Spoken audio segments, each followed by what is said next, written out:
to the reception, instead slipping out right after the burial.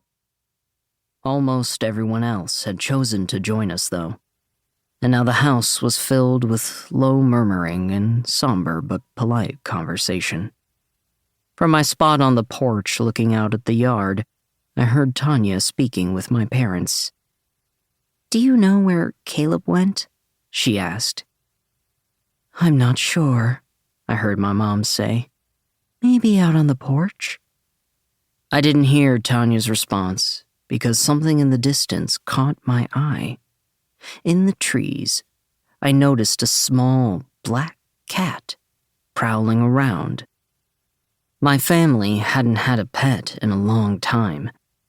I was told that we used to have a cat when I was really young, although I didn't remember much. But I'd always loved animals, so I got up and took a few steps closer. At my movement, the cat looked up. He was still far enough in the distance that I couldn't see his face well, but I got the feeling that he was looking at me anyway. I crouched down and held out my hand. "Here, kitty kitty." The cat stood completely still, then, after a long moment, began to make his way toward me. He was slender and muscular, like a small panther, and his tail swished as he walked. The closer he got to me, the more I noticed that something about him seemed off. I'd assumed the distance had made the details of his face blurry. But as he approached, I realized he wasn't coming any more into focus. Where his eyes, mouth, and nose should have been, there was just darkness. But it didn't seem like he didn't have a face at all. It was more like my brain couldn't process it. Like I'd already forgotten what his face looked like, even as I stared directly at him. His form seemed almost smudged out, as if someone had tried to erase him but couldn't quite get all the way there.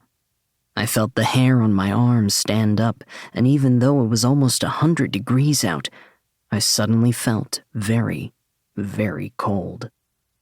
Behind me, the screen door slid open. "Caleb?" Tanya said. I turned to look at Tanya, blinking at her. "Did you see that cat?" She scanned the porch and backyard, using her hand to shield her eyes from the direct sunlight. She shook her head. "No. Was there a stray running around here?"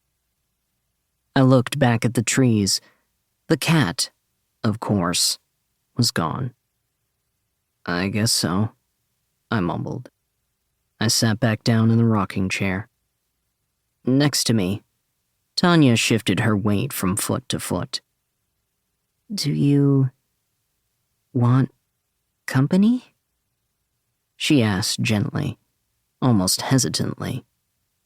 We'd been best friends for as long as I could remember, and in all our years of friendship, I didn't know Tanya to be gentle or hesitant when it came to us.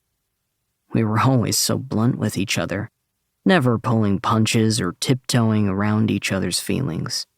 Hearing her sound so unsure was yet another way that things were off now that Jack was dead.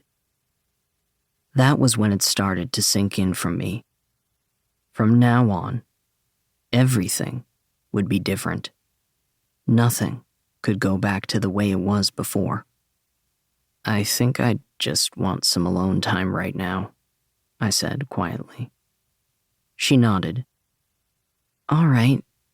Well, I'll be inside if you need me, okay?" "Okay. I'll head inside in a bit." She nodded again. I didn't watch her go back inside, but I heard the screen door open and shut as I stared out at the trees, still scanning for any sign of that black cat. November 2. 5 months after Jack died, I went to a house show with Tanya.